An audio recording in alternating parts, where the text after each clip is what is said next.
মার্কিন যুক্তরাষ্ট্রের একজন ইমিগ্রেশন অফিসারকে যদি জীবনসঙ্গী হিসেবে পেতে চান, তাহলে আমাদের এই সম্ভাব্য পাত্র হতে পারে আপনার জন্য, যিনি উচ্চশিক্ষিত, মার্জিত এবং মূল্যবোধ সম্পন্ন। তার বয়স 28 বছর, উচ্চতা 5 ফুট 7 ইঞ্চি। তিনি অবিবাহিত এবং জন্মগ্রহণ করেছেন যুক্তরাষ্ট্রে। বেড়ে উঠেছেন নিউ ইয়র্কে একটি সুশিক্ষিত এবং ধর্মপরায়ণ পরিবারে। এই তরুণ বর্তমানে মার্কিন যুক্তরাষ্ট্রের একটি সরকারি অফিসে একজন ইমিগ্রেশন অফিসার হিসেবে কর্মরত আছেন। তার কাজের পরিধি মানুষের সঙ্গে যুক্ত। তিনি সেখানে সততা এবং নিষ্ঠার সাথে সুশৃঙ্খলভাবে কার্যক্রম চালিয়ে যাচ্ছেন। এই তরুণ অত্যন্ত মেধাবী, বিনয়ী এবং সৎ।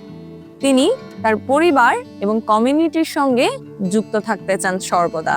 তিনি তার জীবনে এমন একজন জীবনসঙ্গী প্রত্যাশা করেন যিনি হিজাব পরিধান করেন, ইসলামী মূল্যবোধে বিশ্বাসী এবং পরিবার কেন্দ্রিক জীবনযাপন পছন্দ করেন। এই তরুণ বই পড়তে ভালোবাসেন, ভ্রমণে যেতে খুবই পছন্দ করেন। আপনি যদি মনে করেন এই গুণগুলো আপনার সাথে মিলে যায়, তাহলে আজই যুক্ত হন আমাদের ফেসবুক গ্রুপ ম্যারেজ চাইনে এবং যোগাযোগ করুন আমাদের অ্যাডমিন এবং মডারেটরদের সঙ্গে।